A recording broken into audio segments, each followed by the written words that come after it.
Welcome back, ladies and gentlemen. This is 903 Sports. I am your host, Cameron Brown, joined by the boys today, Jeffrey Yeager, and welcoming back Trent Sansom to the pod. We got a three-legged pod today. We've been off the last couple weeks.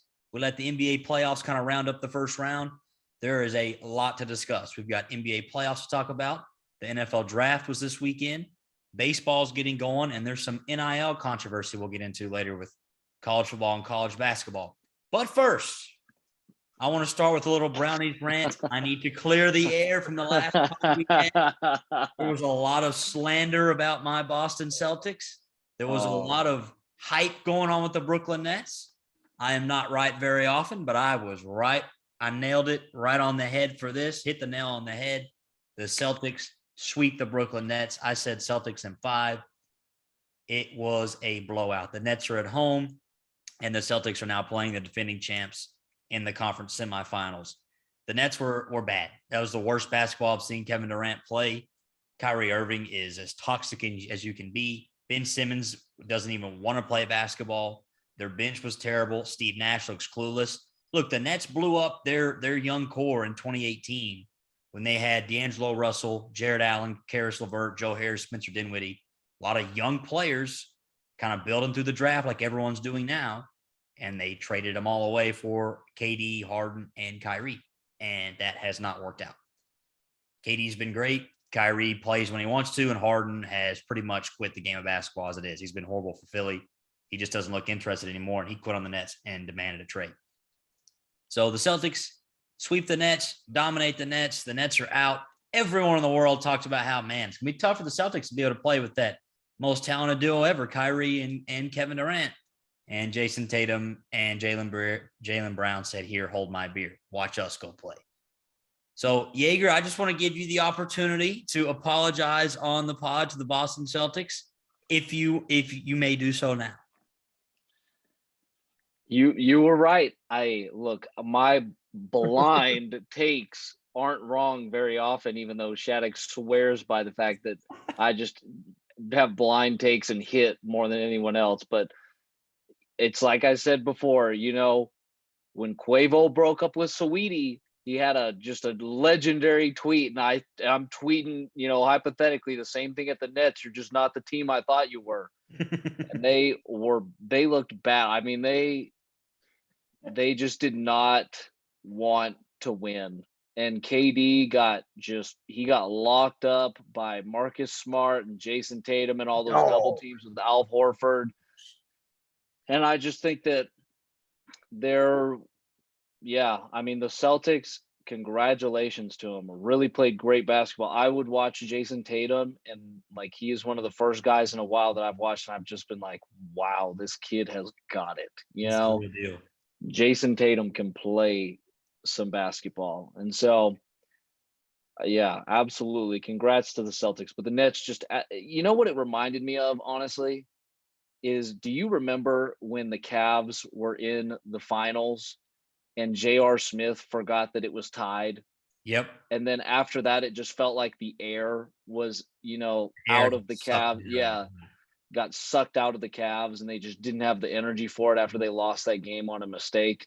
Yeah. That's what it felt like, is after Jason Tatum hit that buzzer beater in game 1, and Kyrie had a great game, and Kevin Durant had a decent game, and they had played real good ball, and they still lost by 1. After that, it just felt like they were like, man, we don't want to be here anymore. Yeah, the Celtics hit the buzzer beater on game 1. Awesome game, classic. Everyone, I'm not going to lie, I got a little okay, this is going to be a little tougher than I thought. And then the Nets were up 12 at half on the Celtics the next game. And then the Celtics hit the Nets in the mouth in the third quarter, and the Nets never got up from that. They rolled over at the end of that game, and the Celtics took care of business in game 3 and game 4. That's kind of how Go ahead, Yeg. Well, that's kind of how every game started. If you go back and watch, every game started with the Nets getting out, in front 8-10 early. And then they just, one game at a time, just let it slip and kept losing. The Nets just they got no heart. They have, if you have the grit scale, the bottom of the grit scale is the Brooklyn Nets.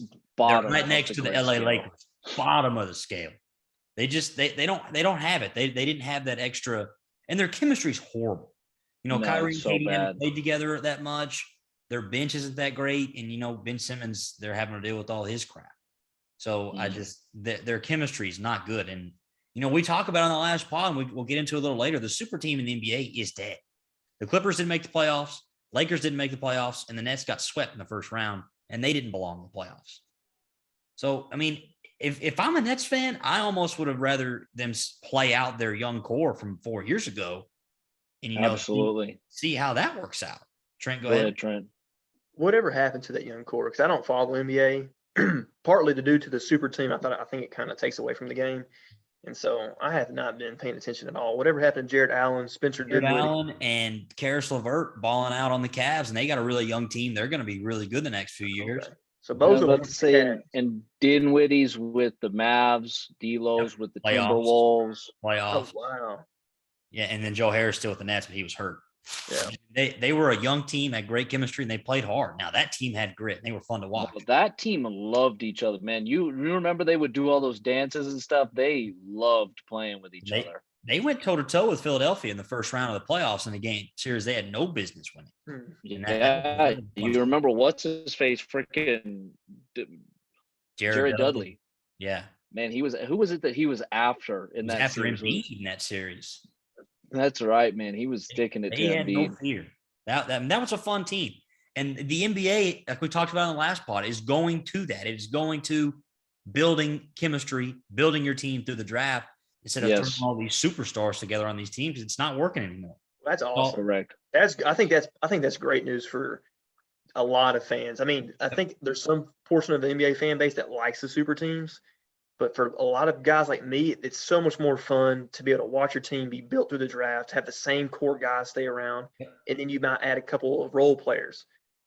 So those are if your that's guys. the case, I may have to get back into watching the NBA again. You watch those guys grow in the last 8 years. Like I've already seen Tatum play basketball for 5 years, and Jaylen Brown as well. Like it's going to be awesome to watch them play for the next 10 years together. Marcus Smart as well. See how much he's grown. Yeah, I think that's been great for the game. Just jumping around from team to team. I mean, it's like you said, Trent. It's good to watch. Yeah. So, Yeg, let me ask you this: what's next for the Nets? What do they do now?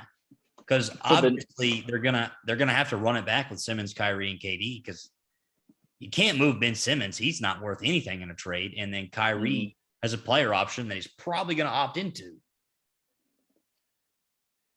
I mean, what do I think is going to happen or what I want them to do? What do you think they should do? What I think KD should do is leave or request a trade immediately because Kyrie, bro, like Stephen A. Smith, I don't want to have any, trademark, problems on this, but like Stephen A. Smith hit it on the number. Kyrie is the best ever at not showing up to work. Yep. Like I understand the vaccine thing, he didn't want to take the vaccine. I think everyone, like my personal opinion is that everyone should have been allowed to make that choice, whether you wanted to get it or not. And so I think Kyrie, was fine holding out, but I also think you shouldn't have to pay the guy, right? If he's not going to play, like if you don't show up to work, you shouldn't get a paycheck, right? Right. And so I don't know. But the thing is, even apart from all that, Kyrie he wants to be the guy. Like he wants to be him on the team. And he wants to go out there and he wants to win a championship and he wants all the fame and he wants all the glory, but he also wants all the help from the best guys to come help him do it. But then he wants them to not take any, recognition or acknowledgement for actually winning the thing. And I think that's why he likes KD is because KD's real good, but KD will also sit back and like not say a whole lot. He's not like LeBron where LeBron is the face, right? Or if Kyrie went to the Warriors, like it's Steph is the face, or if he went to the Bucks, Giannis is the face, right? Like Kyrie has put himself in his own selfish, perfect position to be the star, but not even be the best player on his team, right? Yeah. And I think that's what Kyrie wants. And so if I'm Kevin Durant, I'm looking around and I'm saying, look, I've got a handful of years left in the NBA. Where would I have a good time playing, right? He's got 2 championships. He's got an MVP. He's got some finals MVPs. Like, where would I have a good time being? Because this whole thing that KD's trying to do is all about legacy, improving this and that. Dude, if I'm Kevin Durant, I'm going to go somewhere where I'm just going to enjoy where I am, where people will appreciate me, where I won't get a lot of flack, this and there. And you want to know where I think he should go and where I think he would love to be is Dallas. Wow. Luka and KD teaming up. I think Luka and KD would be phenomenal. I just don't see KD leaving Brooklyn. I think he's got his own thing there, and he's been there for what, 2-3 years now. I don't see the Nets even wanting to move KD. I mean, that'd be really difficult to pull off in the first place. I think they're going to run it back, and it's going to be unsuccessful again. Oh, it's going to be unsuccessful. I mean, but Trent, what do you think about that? I mean, Ben Simmons hasn't played basketball in a year. He comes out and says he was supposed to play game 4 against the Celtics. And then he came out and said, yeah, Ben Simmons is out, came to practice, said his back was a little stiff, not wanting to rush, and he hadn't played. And that back injury was a year ago. Yeah. Like, I mean, I don't want people to come back and rush their injuries and screw themselves up, but man, it's the playoffs. They're paying you $20-something million. You haven't played in a year. You caused all this fuss to get out of Philadelphia, and they trade you to the Nets, and you're still not playing basketball. Yeah. So, well, I mean, if I'm one of his teammates, I'm like, man, like, what do we got to do to get you to play basketball? You just hit it on the head. He wouldn't be on my team simply just for the fact that he is, to me, I mean, he's the epitome of a cancer on the team. He is. And he won't go all out for his guys. And it's hard for, I mean, given I never played ball at the professional level or at college level, but, playing lots of sports in high school, I mean, it's hard to, like, if one of your guys is not ready to go out and play for your team, or at least try, then it just dampens the whole spirit of the team. I can't wrap my head around that. No, I mean, if you would go out there and try to play, just play 5 minutes. I think Charles Barkley was talking about the other night. If you just go out there and try to play for 5 minutes and the guys see that you clearly can't go, they'll respect that. Yeah. But if you're not even trying to get on the court and it seems like you don't want to play, but you want to go through the layup lines and you want to do all these dunks. Yeah, all this crap. Yeah. And everything else, but you don't want to put it on the line, that's going to leave a bad taste in every single one of your teammates' mouth if they say it or not. A lot of them ain't going to say it, but I mean, it's just going to dampen the spirit of the team. Like you said, Cameron, they had no grit. I mean, I didn't watch any of the playoffs, but I'll take your word for it. And to me, I mean, when you got a guy like that on your team, and you got Kyrie on your team, who's another issue. I mean, it's going to be hard to have any grit. It's going to be hard to have any chemistry as a team. Think about this, man. The Nets are paying Blake Griffin 10% of what they're paying Ben Simmons. And Blake Griffin got like 6 minutes and played some of the hardest basketball I saw anyone on the Nets play the entire series. He's the only reason those last 2 games weren't blowouts. He was just happy to be out there and play because, I mean, Blake Griffin pretty much over. I mean, he knew, this is kind of my last chance. I want to go out here and just put on the line and we'll see what happens. Yeah. He played hard. He was the only thing Nets had going those last 2 games. Blake Griffin was out there diving for balls that were going out of bounds, like making 3-point shots. Yeah. I mean, he was giving it 110% of what he had in the tank.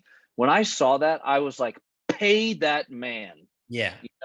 Because watching all the other Nets, I was like, what are these guys doing getting these massive paychecks? Blake Griffin comes in. He's old. Everyone talks crap about him, that he's washed up, this and that. And he gives every ounce of what he's got. And I said, he is worth every dime of $2.5 million right now. No doubt about it. And I think that's another reason why. That's all he's getting is 2.5 a year. I mean, that shows you how far removed I am. I had no idea that Blake Griffin would ever get paid $2.5 million. He only got a year or 2 left in his career, though. I mean, he's been kind of injury riddled the last few years. He's not nowhere near as explosive as he used to be. But no, like not you at said, all. I mean, he was their spark plug. But like I'm saying, would you take, after what you saw from Blake Griffin, the effort he gave, would you pay him $2 million a year to be on your team? Oh yeah, absolutely. Absolutely. I just think absolutely. We're talking about, how poorly he played in the series.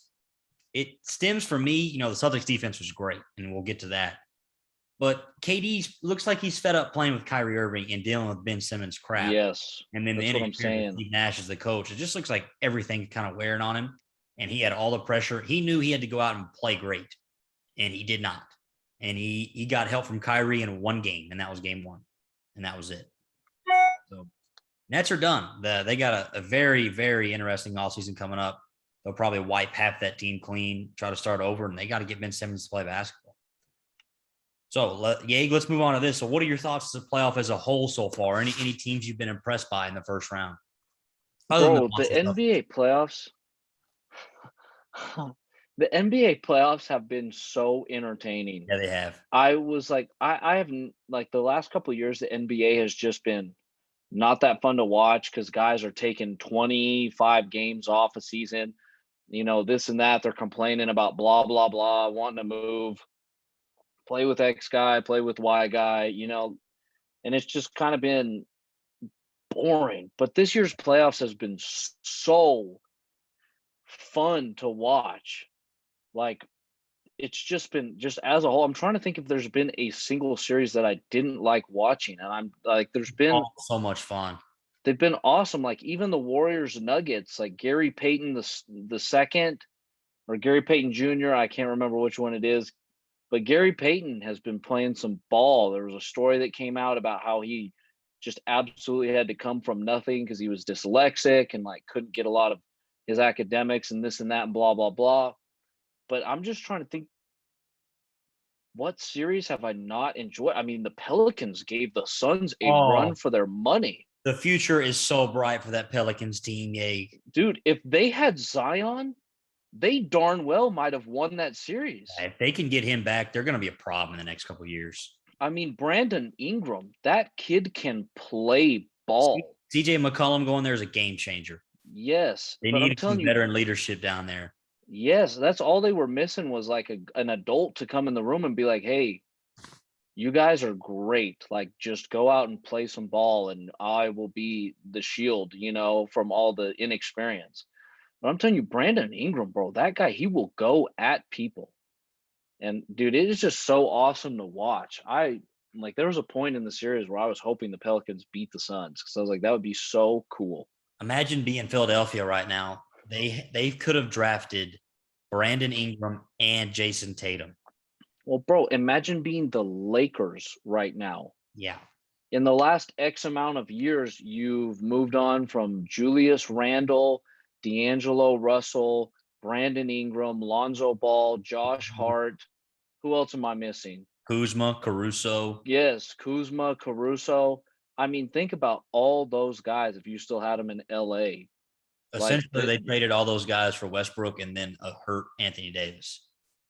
Yeah, I mean, dude, the Lakers have shot themselves in the foot. Philadelphia took Ben Simmons 1 and Brandon Ingram went 2. And then the other draft, they traded with the Celtics. They traded up to get Markelle Fultz. And the Celtics traded down to get Jason Tatum. So they could have had Tatum and Brandon Ingram and put him with Joel Embiid. That would have been insane. So they've got to be kicking themselves watching that. So let me ask you this, Yeg. So we talked about kind of the Nets disappointment. Another disappointing team that people don't talk about because they're not a big market team, but I've been all over all season is the Utah Jazz. Oh, I know you're about to talk about this. I don't get it. I mean, the last couple of years they've been, last year especially, they were kind of regular season warriors. They were 1 or 2 seed and they got smoked in the playoffs. And here they are again. And I think it's kind of coming off the rails this year. I don't see Gobert and Donovan Mitchell coming back to play together.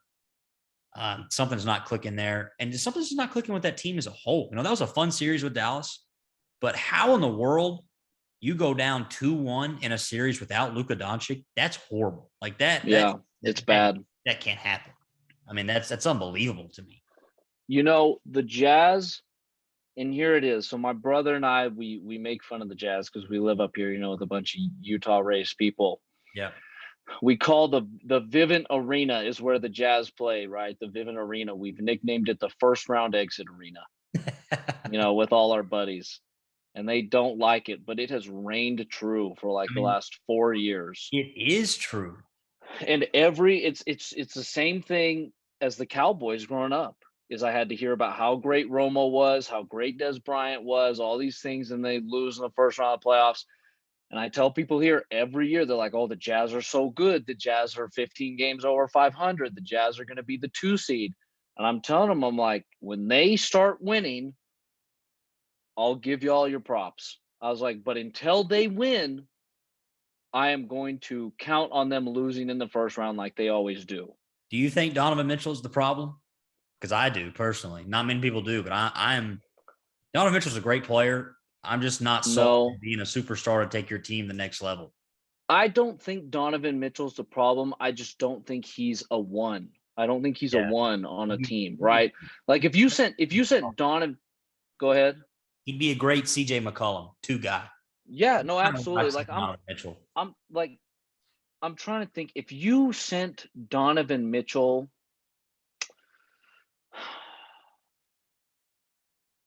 I'm trying to think, man. If you put Donovan Mitchell in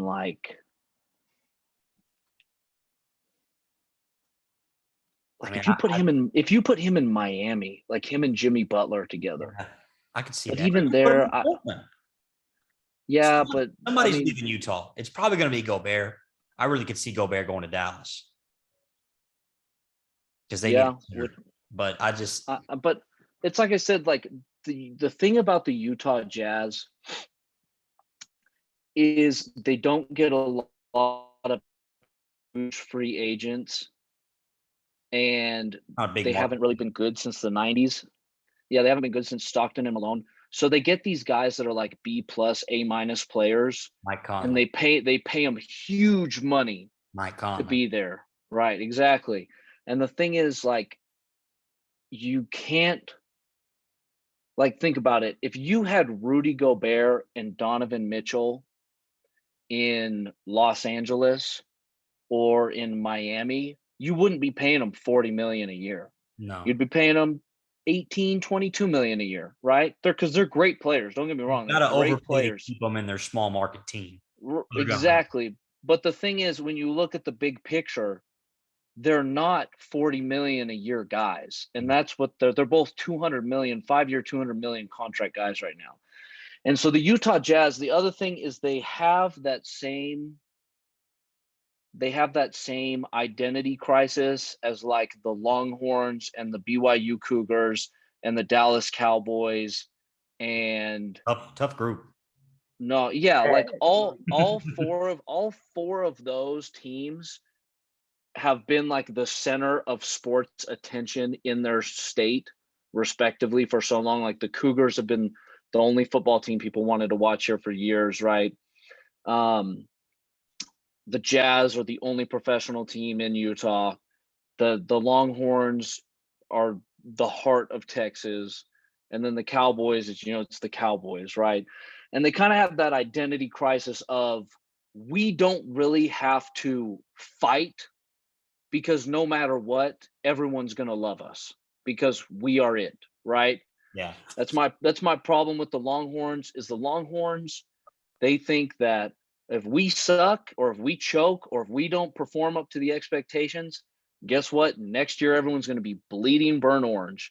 And the Cowboys are like, hey, we can lose all our playoff games, but Jerry Jones is our manager and we still have a blue star on the side of our helmet. And I think it's the same thing with the Jazz and the same thing with like the BYU Cougars is they're like, oh, the Jazz are like, hey, if we don't live up to expectations, take note. We're great in the regular season. Bad in the playoff. Yeah, but and that's the thing. It's like that's my issue.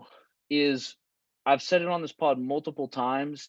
Winners win, and they find a way to win, no matter whether they're big market, small market, regular season, postseason. Like winners win, and until you win, you are not legitimate.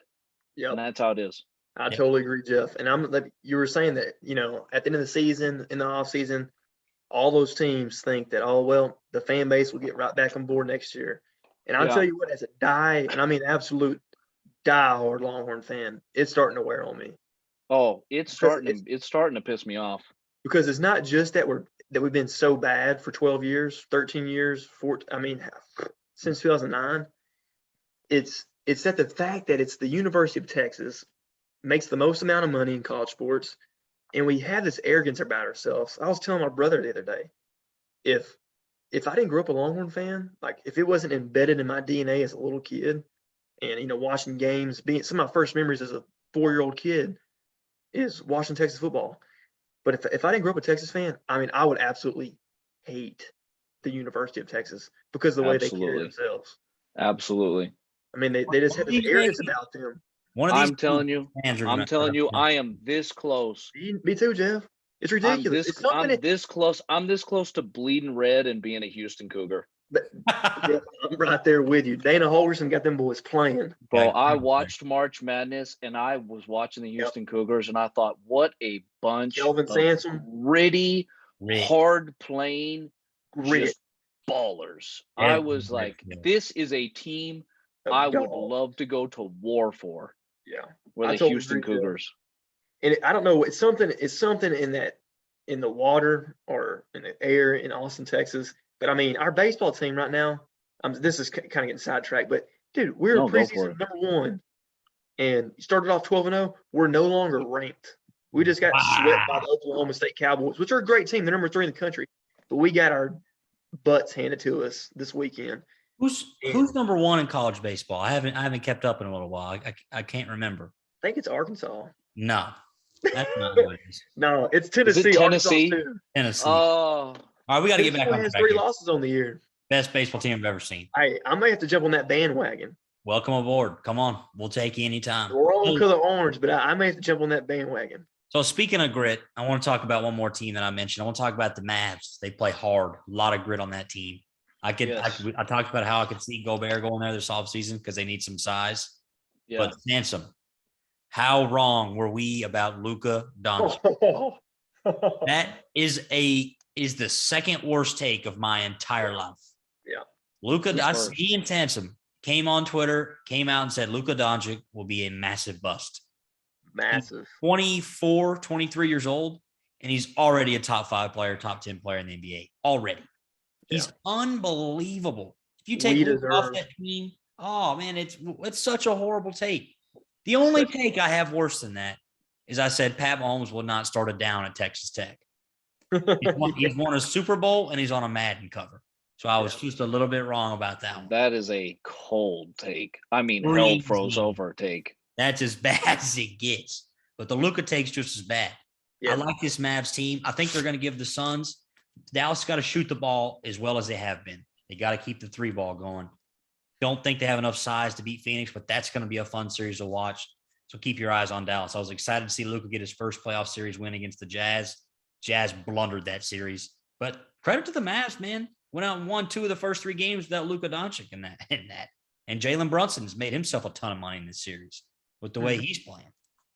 So I really, really want to keep a watch out for that series.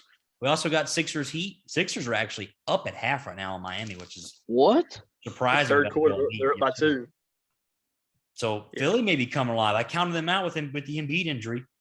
I may have to watch that Maverick Sun game tonight. I mean, I've always been a Spurs fan, but I mean, I'm I'm telling about you, as much of a Spurs fan as the guy down the street. I haven't This- watched it in years. this NBA playoffs has been as good and competitive as I've ever seen it across the board. It's been Oh, awesome. absolutely. Tell me who the starting 5 is for the Mavericks. I like Luka. I like Jalen Brunson. Spot here. Your starting 5 for the Mavs is Luka. Jalen Brunson comes off the bench, kind of 6-man. I think he's playing a lot more now with Tim Hardaway Jr. Does Max Dinwiddie? Kleba, Dinwiddie start. No, actually, I take that back. Brunson plays 2. Dinwiddie comes off the bench, 6-man. And then you got Maxi Kleba, Dorian Finney-Smith, and then Reggie Bullock. A lot of 3-point shooters specialists on that team. There's a lot of names in there that I like coming out of college. Yeah, I like that Mavs team a lot. And then you also got the Grizzlies Warriors series. By far and away will be the best series, maybe the entire playoffs, but for this round especially, the Grizzlies Warriors are going to be pretty darn good. Do the Grizzlies have a I chance? don't know, bro.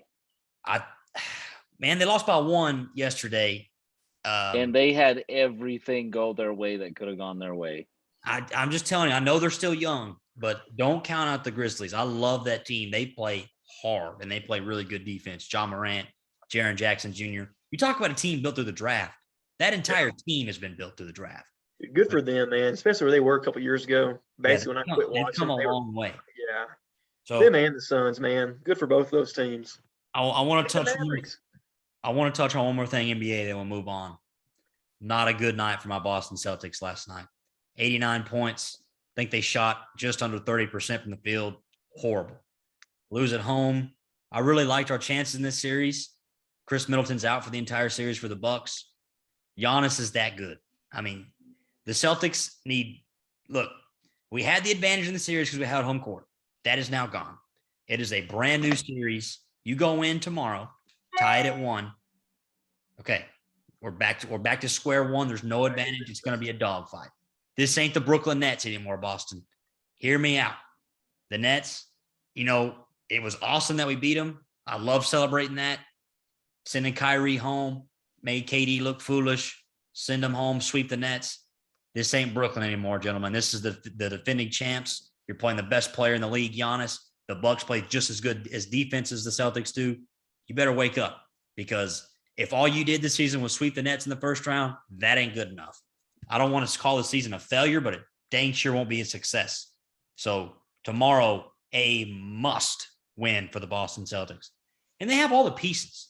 Jaylen Brown, Jason Tatum, Robert Williams, Marcus Smart, Peyton Pritchard, Grant Williams, Derek White. I mean, another team with a lot of grit. They play hard.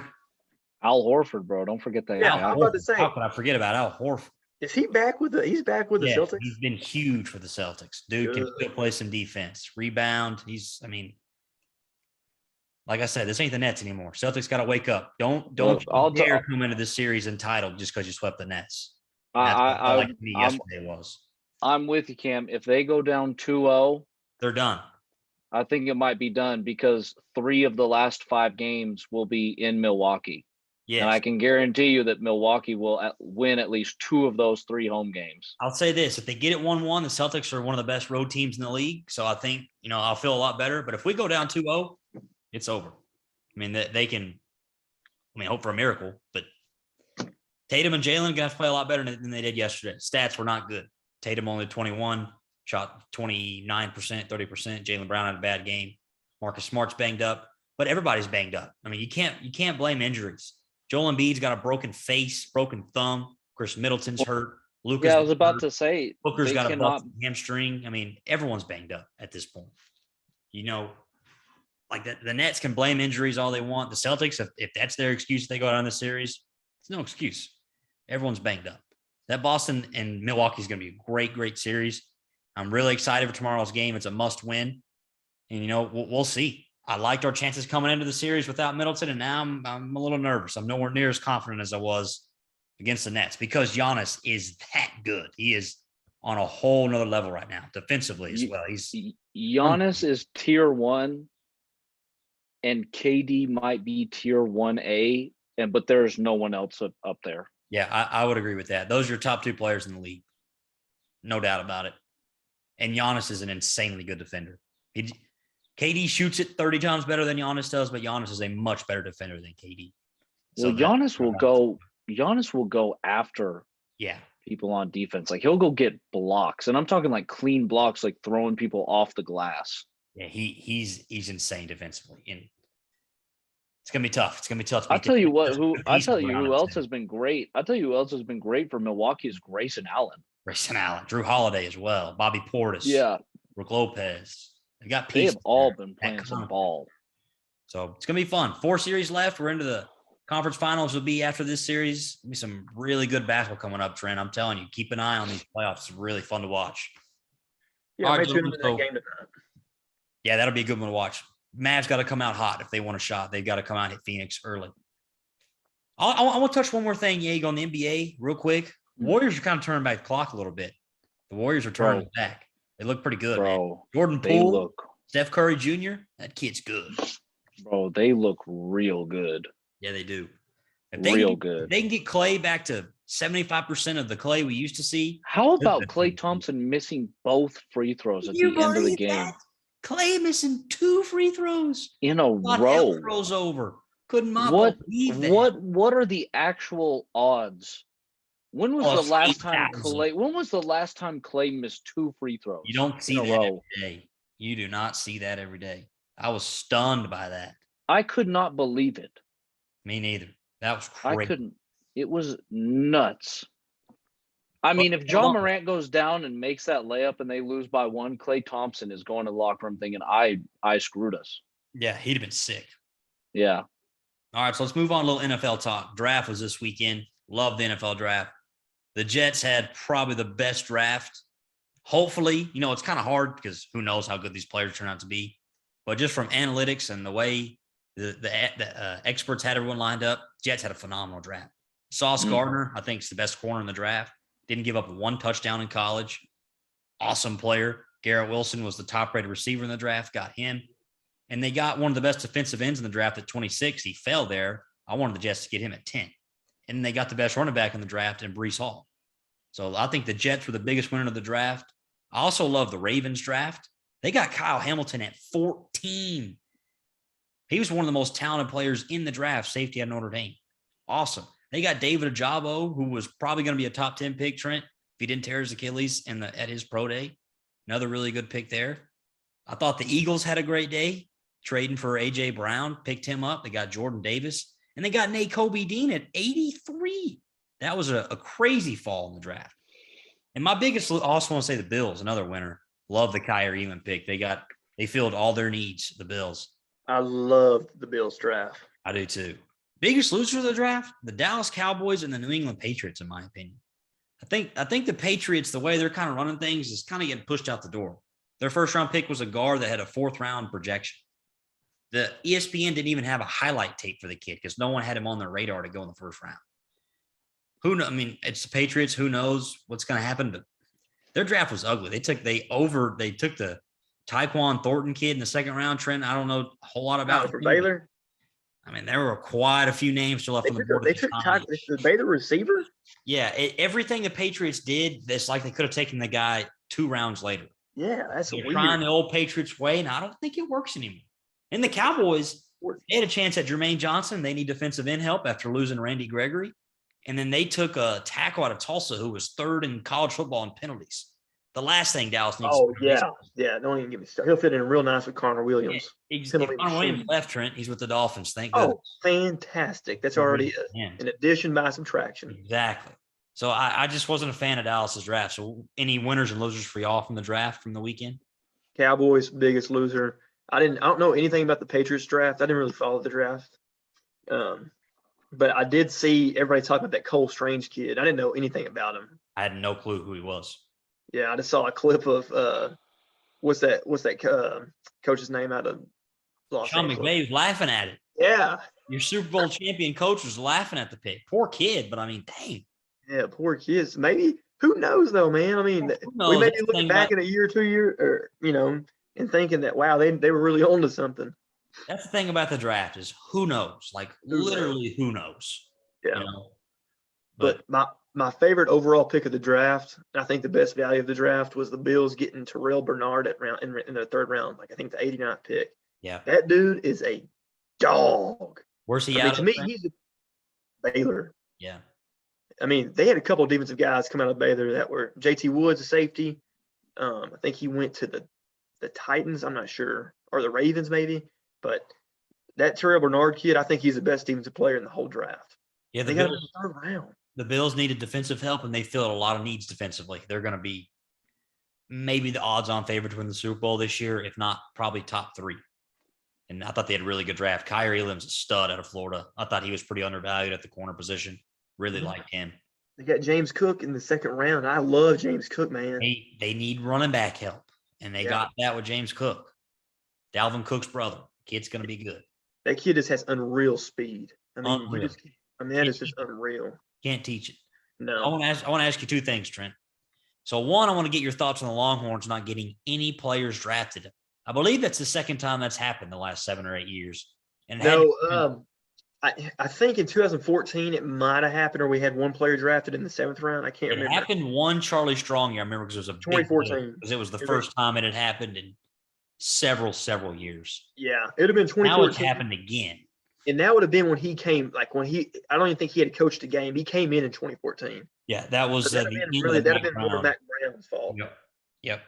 It just goes back. I mean, now we do have a lot of guys coming out next year. I mean, there's going to be a lot more Longhorns in the draft. But, I mean, this was just pitiful. It just goes back to either, people keep talking about how Longhorns, they get these 4- and 5-star guys. They don't develop them. Well, it's either a miss by the Rivals recruiting rankings, or we just have the worst player development of all time. I mean, it's so embarrassing. Cincinnati had 9 guys go in the draft. They had UTSA 9 had players drafted. nine players in the draft. Wow. UTSA had 2 guys drafted. Texas had none. That's so pitiful. That's And they sad. deserve all the heat. I hope they keep getting clowned. I hope they get clowned for a whole year over this, because it's time that Texas, they need a big humility pill, and it needs to choke. I mean, it needs to hurt on the way down. Yeah. It I does. mean, They it's need getting a to the reality point where check. they need a big reality check. It makes me so mad because, I mean, like I said earlier, we walk around thinking, oh, we're big, mighty Texas. We're the best in the state of Texas. We're, one of the college football elites. And then we put out a putrid product on the field. We don't have anybody drafted. I mean, it's just terrible. If this doesn't wake them up, I don't know what will. I mean, you see University of Texas. I mean, in It used to mean something. It don't mean It'd anything mean something. anymore. It'd be like 8 years from now, we see Alabama not have any players drafted. I mean, it's the Exactly. same prestige. Like, I can't picture that. And then for that to happen in Texas for the second time in the last 10 years, that's tough. Just kind of Right. shows you where the state of the program is. It's Yeah. a big year for that ball club this year. Really big. Well, not only that, but I mean, think about the difficulty they're going to have recruiting if this keeps up. Very difficult. People are going to be like, hey, if I go play for the Longhorns, there's a high chance I don't go to the league, which is my ultimate goal. And I'm actually amazed that hasn't already happened, because, I mean, despite this year not having anybody, we really haven't done that well in the draft over the last 10 years. I mean, I think a year or two ago we had, I think, 7 guys or 6 guys, which is, that's good. That's decent. But I was about outside to say the year with Duvernay and Colin Johnson when they beat the Utes in the Alamo Bowl. That they was had like some guys. But I mean, I am amazed just because, Texas, as far as like recruiting 4 and 5 stars, and then those same players that are going to the league, they miss on so many guys. For all the talent that they supposedly get, they don't put a whole lot of talent in the NFL. And actually, I would make a case that they are doing a terrible job in developing, because they get a lot of these guys to go undrafted. Like Poona Ford's a great example. He went undrafted, and he's a dog for the Seahawks. It happens all the time. I mean, There's a couple of Texas undrafted players that have come out. Poona Ford, the Poona receiver for the Saints. What's his name? Little Jordan Humphrey. He's found a home. There's a few guys. Yeah, and even the guys that get like Caden Stearns, I think it was like a 4th or 5th round pick, and he should have been he's a 5-star guy coming in, great freshman year, and then he absolutely did nothing the last 2 years, and now he's a starter for the Broncos and he's playing great. It happens all the time. Holton Hill, another one. Holton Hill's another one. Yeah, and he's playing well for the Vikings. Yeah. There's an interesting nugget there. So let me ask you the second question. So past Texas, this was probably the worst QB class since Geno Smith class, where the Jets took him in the second round, that I can remember. It's just, now these guys may be great, who knows? But as far as the way they were drafted and how the QBs were spaced out, there was one QB taken in the first round, and the second one didn't go to the third round. Yeah. Malik Willis was projected top 15 pick. He went 83 to the Titans, or 86 to the Titans. Great landing spot, by the way. Great landing spot. Look, if you're going to get it like Malik Willis, high ceiling, low floor, he could be insane or he could be a bust. Right. You get a guy like that in the third round, you can have him sit under a pros pro in Tannehill. Pros I don't pro. think Tannehill's great. I didn't think Alex Smith was great either. But is Pat Mahomes the guy he is without Alex Smith? Exactly. Who knows? Great place to learn. So I was about to say that is the exact comparison I was going to make. Yeah. Now, granted, do I think Pat is probably more talented than Malik Willis is? probably. Probably a little bit, Willis got yeah. talent. He's got some But intangibles Malik, I really he- like. Yeah, he's got some character, like he's got some character stuff that is awesome. I mean, he seems like a happy kid.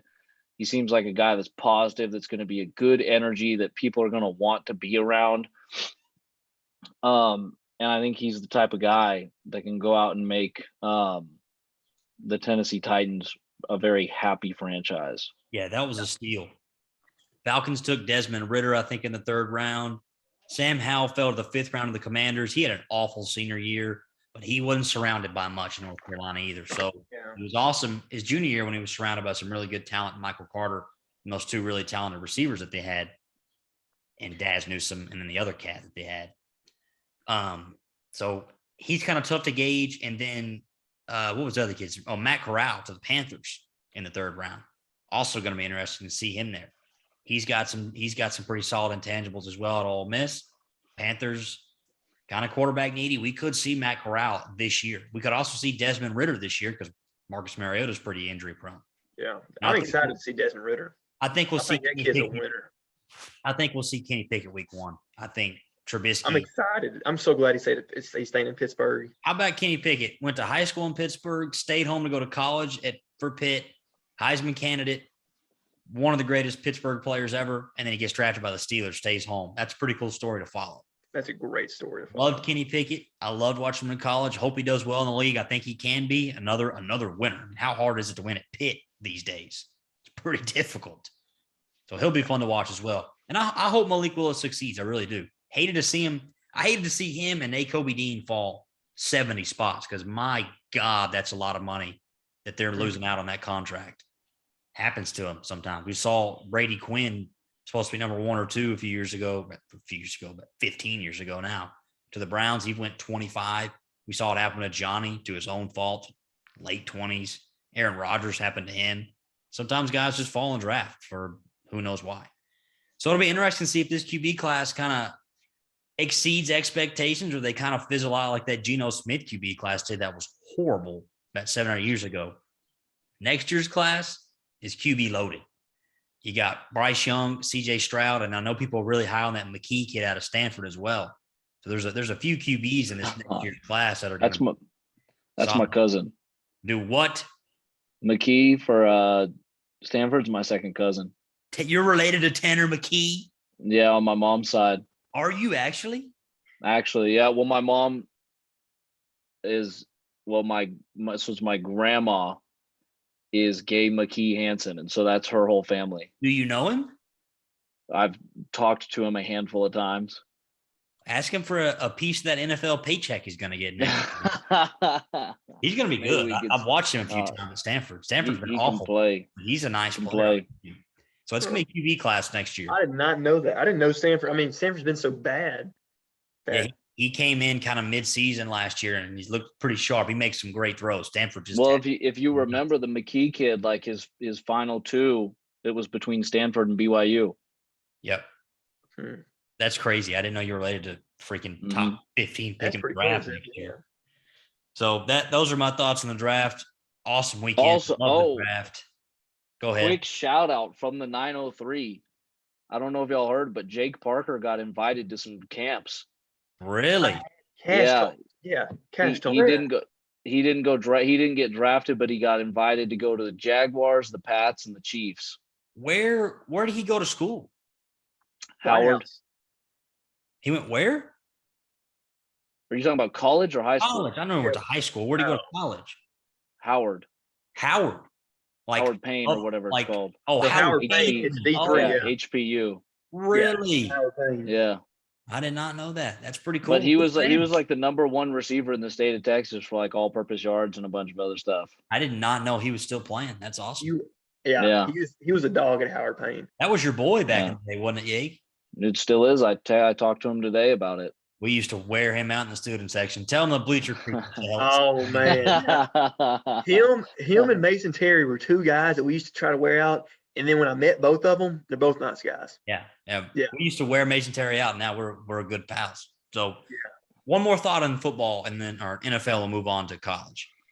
We talked about this early in the week, and I want to get Yeg's thoughts, and then I'll let you close it out, Sansom. Something's changing in this league with this wide receiver position. This was the summer, spring, whatever you want to call it, of the wide receiver. We saw Tyreek Hill get paid. Devontae Adams got a huge payday. A.J. Brown just got paid. DK Metcalf's probably about to get a contract. Hollywood Brown just got traded to the Cardinals for a first-round pick. You didn't see receivers get traded for a first-round pick ever. And Hollywood Brown is middle-of-the-road receiver. He's fast as hell, but he can't catch anything. And we saw A.J. Brown get traded for a first-rounder to the Eagles on draft day. So something's changing. There were 6 wide receivers taken in the first round, which was the most ever.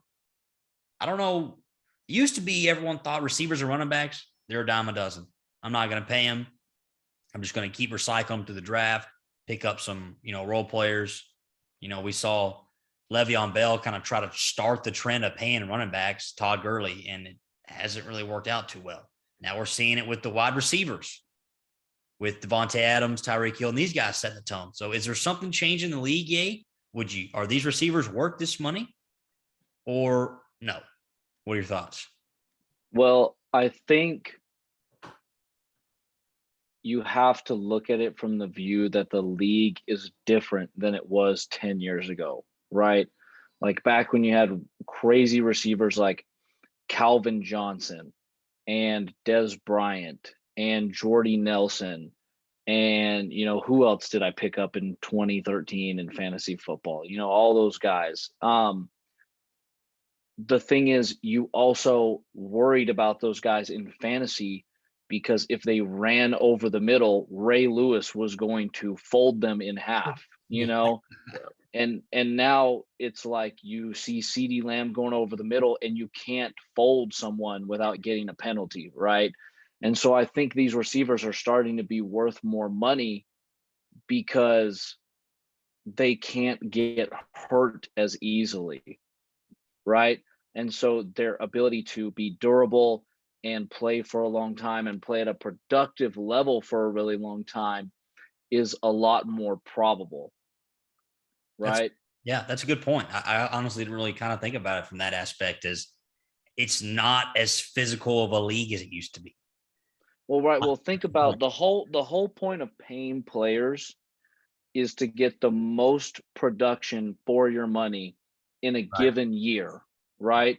And so if you're a team 15 years ago, you don't look at receivers and say, hey, you don't look at tight ends and say, hey, we're going to pay you because they could get an ACL torn if they get chop blocked, or they could get high load, back in the 90s, and all of a sudden they broke their neck and they're never going to play again, right? It's why quarterbacks were the guys getting all the money, because they were the most protected, and now they're even more protected. So they're getting even more money because they're always going to be available, right?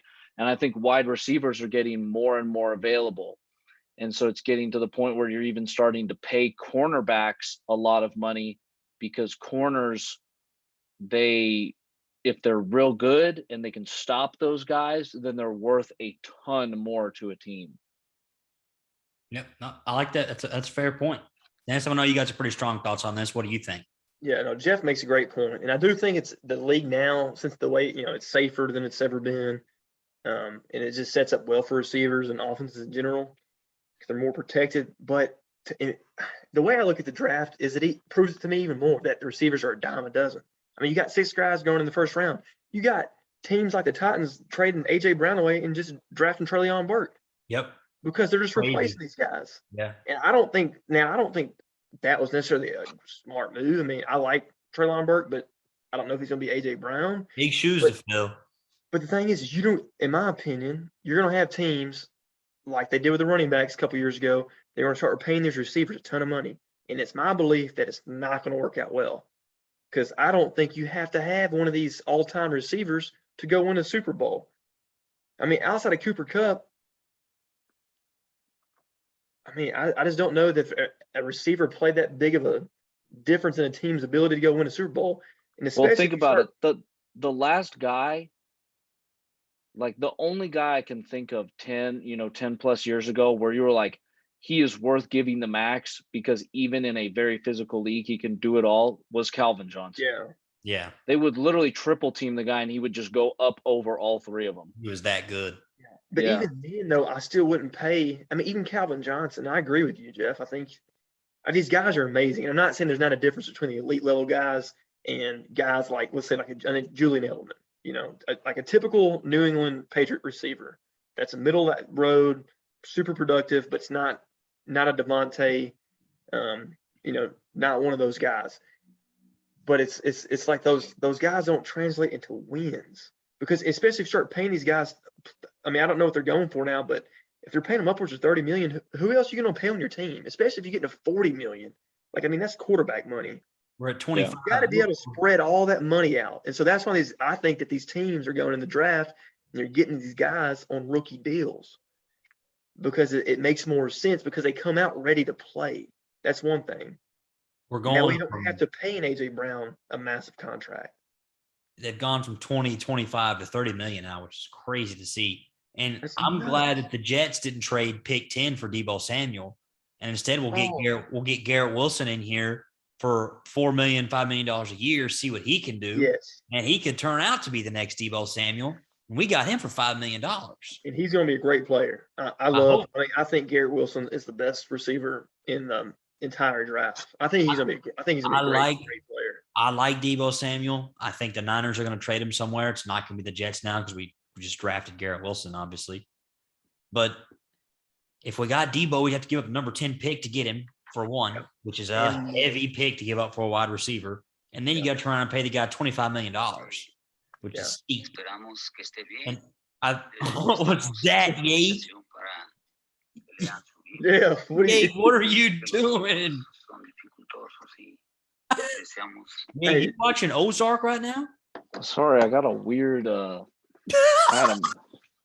sorry, my bad. Sorry, that I was taking that because I thought it was important, but it turned out to just be something stupid. Just another day in the life with Yeg on the pod. Yeah, I'm sorry. I thought that was like actually very priority. Anyway, what you're talking about, Trent, about freaking Yeg. We're talking about. I'm so sorry. We're talking about how receivers get paid, and I thought about it. I was like, man, it's just kind of the way the league's going. But that's the same way the league was going 5 years ago with running backs. Yep. And that failed. Well, no, do you remember when Zeke got his contract and then Christian McCaffrey and they were going for like 16, those guys have been. $16 million, yeah. Le'Veon Bell ruined his career sitting out to get paid more. Melvin Gordon ruined his career sitting out to get paid more. Le'Veon Bell's out of the league, and Melvin Gordon's on his way out of the league. Zeke, shell of himself. Those guys and running backs are a little different because they take a lot of hits. They really get banged up, man. And I feel for those guys. I mean, they make plenty of money. Don't get me wrong, regardless, but they want to get paid what they're worth, what they think they're worth. But the league just is like, man, you take too many hits. Like Zeke's a shell of himself. He's just banged up at this point. He's just past his prime already. Like the running back lifespan is very short. And see, I don't really understand why, because look back in the 90s, dude. Yeah. Those cats were going. Running backs like Emmitt Smith meant the difference. And the Cowboys had a great team, but Emmitt Smith was a dog. He's not folding. He's not crumbling apart like these new running backs are. I don't understand it. The game was way more physical then. Way more physical. I don't understand what's happening. They got ran more. They took way more hits. It was more physical of a hit. It doesn't make any sense what's going on.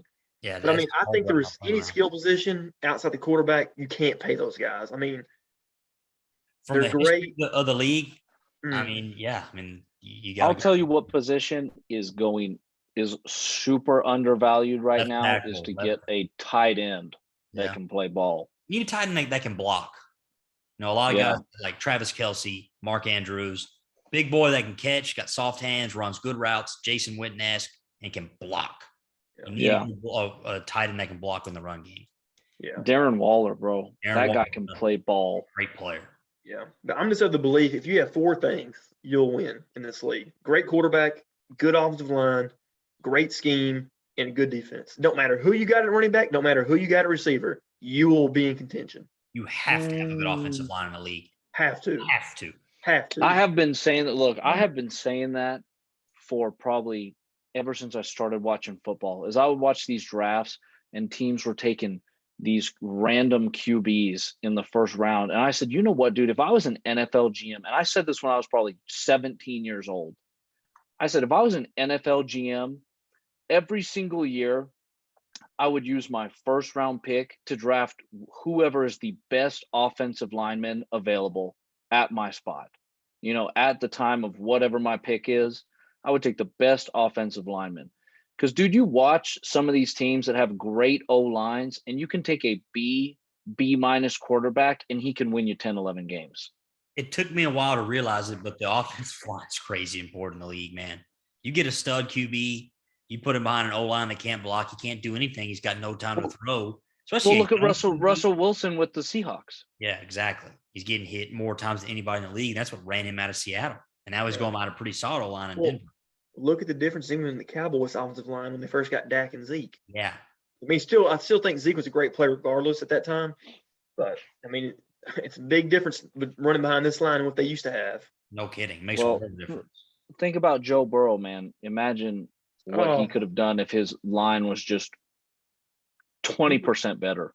That Would've won speaks the to how Super Bowl good this he year. is. That speaks to how good that guy is too, playing behind that offensive line, putting up those. If the Bengals ruin that one, they deserve to sell their franchise. Just get rid of the team and go play in the CFL if you ruin that guy, because that guy's special.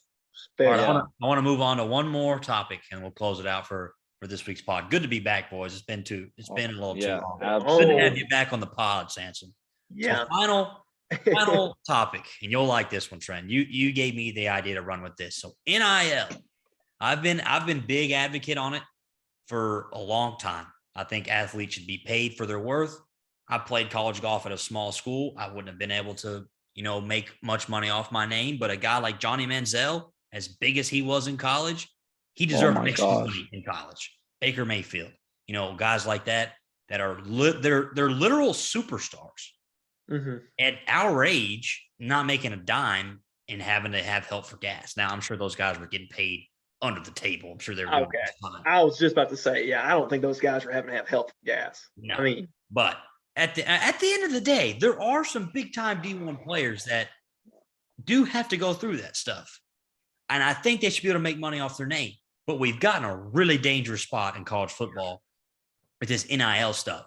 I read about the Isaiah Wong kid from Miami that is saying, hey, great player. Loved watching him at Miami. Big part of their success is saying, hey, I want my money from my NIL deal that I'm in with this contract that I signed, or I'm leaving. We have that going on. We've got Jordan Addison, the best wide receiver in college football last year at Pitt. USC slipped him a letter or something under the table like, hey, you come over here and play West Coast ball with Lincoln Riley, we'll give you this much money NIL deal. And I promise we're talking about giving him $2.5 million. Yeah, and I promise you it's 35 times more than what he's making in Pittsburgh, Pennsylvania, up north. So that's where we're running into a problem. Yeah. I'm all for these kids getting paid and getting what they're worth. The NCAA is completely backed off of this thing. It's the wild, wild west at this point. The Tennessee Vols had the Jalen Nair kid, Trent, that wide receiver, Isaiah Naylor, sorry, thinking of the Michigan State receiver. The Nair kid transferred to Tennessee, and then out of nowhere is going to Texas because Texas offered him better NIL, more money deal. And these kids are signing these NIL deals as soon as they sign their contract or sign their waiver, whatever it is, to go to college. Yeah. So it's a problem, Trent. So I want to get your thoughts on it. And it's obviously not going away. Your back's against the wall now. It's got to be there, but you got to regulate it somehow. So what are your thoughts on that? Well, one thing, and I'm kind of the same way as you, but I'm not as, like knocking on the door, hoping these guys get paid. I mean, it's great for them. But at the same time, I mean, let's not pretend these guys don't have it made, okay? They get to go get free college for the most part at D1 schools. I know that's a D1 thing, not necessarily a D2 or D3. But I did have a buddy who played football and track at a D2 school, and he was pocketing $3,000 every year, every semester, because, his money from the football scholarship and the track scholarship was adding up to the point where after rent and after paying tuition, he was pocketing $3,000. But these kids, it's not like they're left out to dry, and they get a pretty good deal. But I'm glad, I'm all for capitalism, make money off your name, but the way they're going about it, we've overcorrected, because now instead of making money, which I thought was going to be off the university, I thought the university was going to be paying these guys a chunk of the revenue they were bringing in. Because to me, they're the ones making money off these guys, and they should be the ones paying them. However, it's the alumni, they're the ones that are paying these guys. And so now we've gotten into, because the NCAA can't do anything, right? We've gotten to the wild, wild west where a kid can be at a college, currently committed, currently been playing there for a couple of years, and all he has to do, these kids have agents, by the way. I don't know if y'all knew this. It's not like they're out there on their own. They have agents, and schools will put out feelers to their agents while they're currently committed and playing for their other team. Just insane to me. That is totally illegal, but nothing is happening. That is tampering. Big time. That's what happened to Jordan Addison. That's what happened. Texas had 3 guys over the weekend that got offered contracts for the Oregon Ducks. And they're good players. They're solid players. They're not stars, but we had to match overnight. We had to match those deals so they wouldn't go in the transfer portal. I have nothing wrong with a guy like Isaiah Nayer who's in the portal and he's looking for the best deal he can get. He's currently he gets a verbal into Tennessee and then Texas decides to pay him more. That's fine. Same thing with the TCU defensive end Ochon Mathis.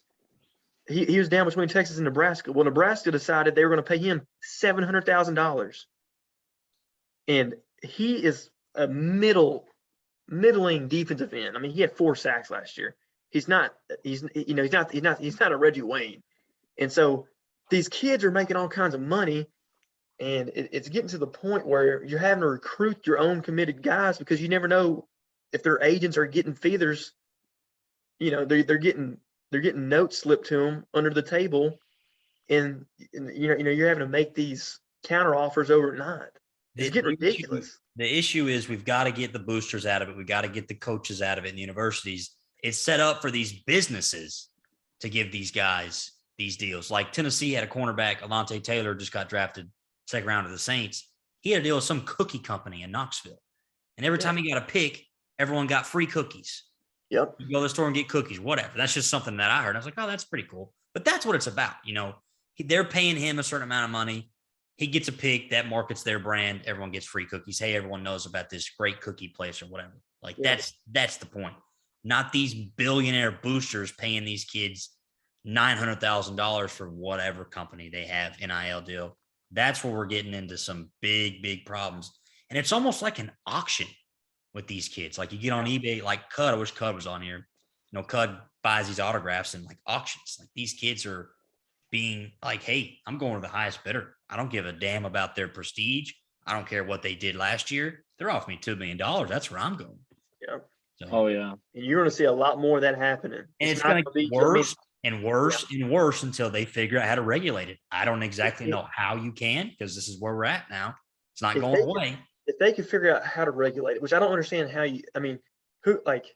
it's just impossible to regulate it. Because if I'm playing for Oregon, Cameron, and you're playing for Texas, and say our coaches really want you, all I have to do is call you up and say, hey man, this is what we can pay you. How are they going to regulate that? They can't. Now, will some of this stuff happening underneath behind the doors already? Yes. But now it's out in front of your face. It's very blatant. It's getting to the point where it's super ridiculous.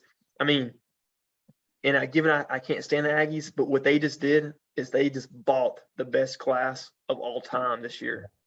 Pretty much. I mean, they have 7 or 8, maybe 9 5-stars, and most of them on defense, and most of them on the defensive line, and most of them out of state. You're telling me these out-of-state kids want to go to College Station to play football for an 8-4 team who hasn't done anything? NIL. It makes no sense to me. They've got it. The Aggie boosters are all credit to them. I wish Texas boosters are doing it. These Aggie boosters are going out and paying these kids. Problem is, college football and college basketball was already dirty as hell before they even started this. Dirty, yep. These kids are getting paid under the table, and it's been going on as far as Eric Dickerson back at SMU when he pulled up to campus in a Cadillac, and everybody was like, "Whoa, $50,000 car in the '80s." Yeah, well, what's funny is he pulled up in a golden Trans Am, which was given to him, which the Aggies gave him. Yeah, the Aggies gave him that golden Trans Am. He said, "Thank you for the car. I'm committing to SMU." Classic troll move. What a legend for that. Yeah. But I mean, it's been going on forever, and now it's just heightened with this NIL deal stuff. So it's going to be crazy. I mean, dude, these kids. I'm telling you, this defensive end from TCU could be. I mean, he could prove me wrong. I think he's a good player. He is not worth $700,000. No. But I mean, that's what he's going for. So maybe he is. Maybe that is what the market said. But I just don't understand it. Well, what stinks is college is the best time of your life, man. College golf is the most fun I've ever had. I wouldn't pay $1. Got a great scholarship to do so. That's what it was about. And now it's completely different. And I've been all for these kids getting paid. I'm the same way, Brown. I'm not as gung-ho about it as you, but I think it's fine if you get paid. It's changing the experience big time, though. It's a whole different. It's a business now, which is what college football has kind of propelled itself into anyway. College football, as big as it is now, how much money it generates and how much interest it generates. Yeah. it's a tough position, man. I want the kids to get paid and be happy, but then I want them to, kind of be able to still enjoy their college experience, and because you don't get it back. No. So, But any closing thoughts before we wrap up, boys? they're going to have to figure something out. Otherwise, I mean, college football is not going to be the same. I mean, you're just not going to have the reason college football is so different from every other sport is because there's a passion and a loyalty that has typically been there. And it's not going to be there in the next 10 years. I'm telling you. No, because I'm telling you, you're going to have, it's going to be, I mean, it's going to be like, it's going to be like a fantasy draft. I mean, you're not going to even recognize your team to the next year. Which is weird. Yeah. So, all right. Well, that's all we have this week, everybody. Thanks for listening. Good to be back. 903 Sports. Tune in next week. We'll have my guy Kev on the pod. We'll talk a little NHL playoffs. Thanks everyone for listening.